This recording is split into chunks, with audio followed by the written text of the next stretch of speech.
शख्स है दिनेश कुमार, जो हिंदू है, जिसने सेनेट में खड़े होकर ऐसी तकरीर की है कि मुसलमानों के उसने जमीर झंझोड़ दिए हैं। ये उसने कुरान पाक की सूरह बकरा की सूद के हवाले से जो आयत पढ़ी है, इसको मुलाहिजा कर लीजिए। सूरह अल बकरा 278 में, ए ईमान वालो अल्लाह से डरो और जो सूद बाकी रह गया इसे छोड़ दो अगर तुम मोमिन हो। फिर अगर तुमने ऐसा ना किया तो अल्लाह और उसके रसूल की तरफ जंग के लिए तैयार हो जाओ। फिर उसने सूद जो अल्लाह और उसके रसूल के खिलाफ जंग है, उस हवाले से एक सही हदीस मुबारका भी अपनी जुबान से अदा की। ये सुन लीजिए। सही मुस्लिम में हदीस है, हजरत जाबिर रजी अल्लाह ताला अन्हु से रवायत है, हुजूर पाक सल्लल्लाहु अलैहि वसल्लम ने सूद खाने वाले, सूद खिलाने वाले, सूद लिखने वाले और उसके गवाहों पर लानत फरमाई है। सर, जब ये आयात और अहादीस मुबारका सेनेट में तकरीर में सुना रहे थे तो एक लीगी रुकन ने उनको लुकमा दिया कि आप इतने इस्लामी हवाले दे रहे हैं तो आप इस्लाम क्यों नहीं कबूल कर लेते।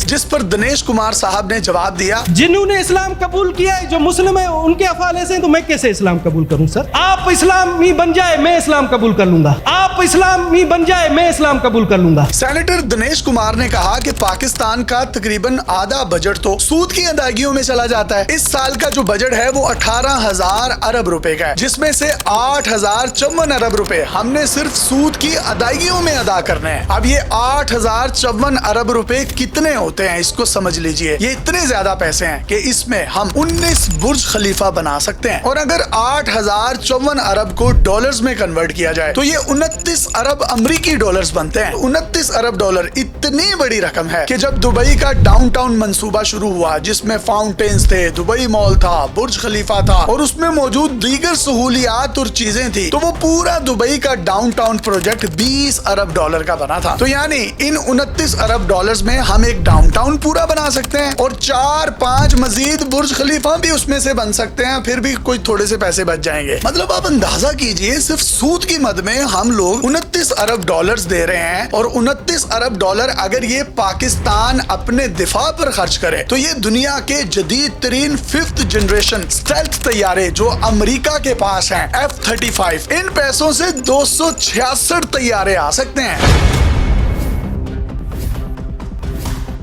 अब पाकिस्तान में सूद के हवाले से हो क्या रहा है। 2022 में सुप्रीम कोर्ट के एक 3 रुकनी बेंच ने यह फैसला दिया था कि सूद हराम है, खा ये निजी लेन देन हो या बैंकों से लेन देन हो, इसकी हर सूरत जो है वो हराम है। और इस फैसले में कैटेगोरिकली कहा गया था कि 31 दिसंबर 2027 तक मुल्क पाकिस्तान से सूद को मुकम्मल तौर पर खत्म किया जाए। फिर आ गई 2024, जिसमें एक 26वीं तरमीम पास हुई और उसमें 2022 के सुप्रीम कोर्ट के इस फैसले को कानून बना दिया गया कि 31 दिसंबर 2027 तक मुल्क पाकिस्तान से सूद को मुकम्मल तौर पर खत्म किया जाए। अगला साल जो है 2027 का है, लेकिन सूद को खत्म करने के हवाले से किसी किस्म के कोई इकदाम नजर ही नहीं आ रहे।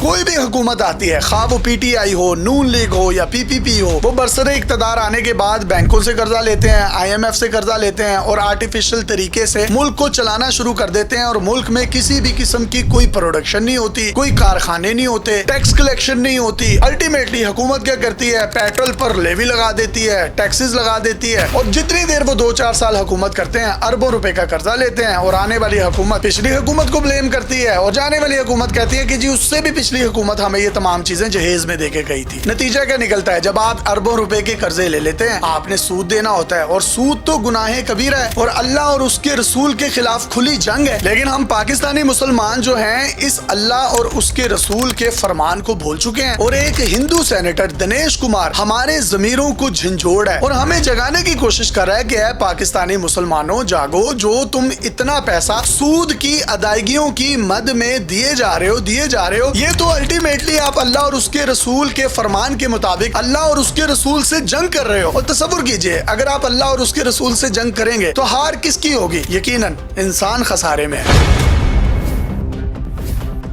और तो और ये पाकिस्तानी हिंदू सेनेटर कुरान की आयत और सही अहादीस मुबारका सुनाकर हमें झंझोड़ है कि आपकी किताब और आपके नबी का ये फरमान है, लेकिन आप उस फरमान को पूरा कर ही नहीं रहे। तो अब वक्त आ गया है कि मुल्क में कानून भी मौजूद है, तरमीम भी आ चुकी है, अदालती फैसला भी मौजूद है। मुल्क पाकिस्तान से सूद के नासूर को खत्म किया जाए और ये जो अल्लाह और उसके रसूल के खिलाफ हम जंग लड़ रहे हैं, इस जंग से अपने आप को बचाया जाए और 31 दिसंबर 2027 की जो डेडलाइन दी गई है उसको पूरा करने के लिए भरपूर इकदाम किए जाएं। ये ना हो इसके बाद एक और तरमीम आ जाए और उसमें ये कहा जाए कि जी ये सूद की जो डेडलाइन है 31 दिसंबर 2027, इसको भी कोई एक्सटेंशन दे दी जाए। इस सूद जैसे मोजी मामले पर अमली इकदाम हुकूमत को करने की जरूरत है, क्योंकि ये पिछले 30-35 साल से मसला चलता आ रहा है। अब मजीद आप इसको कितना लिंगर ऑन करेंगे? दुनिया चांद पर पहुंच गई है और हमारे गटरों के ढक्कन को चोरी करके ले जाता है, हम ढक्कन ही नहीं पूरे कर पा रहे। जब सूद की अदायगियों में आप इतनी बड़ी रकम दे देंगे तो बरकत कहाँ रहेगी? जो पैसा आवाम की फलाह बहबूद के लिए लगना चाहिए वो हम सूद की अदायगियों में दे रहे हैं। तो जरा इस पे सोचिए। अपने मेजबान को इजाजत दीजिए। देखते रहिए डेली पाकिस्तान। अल्लाह हाफिज़।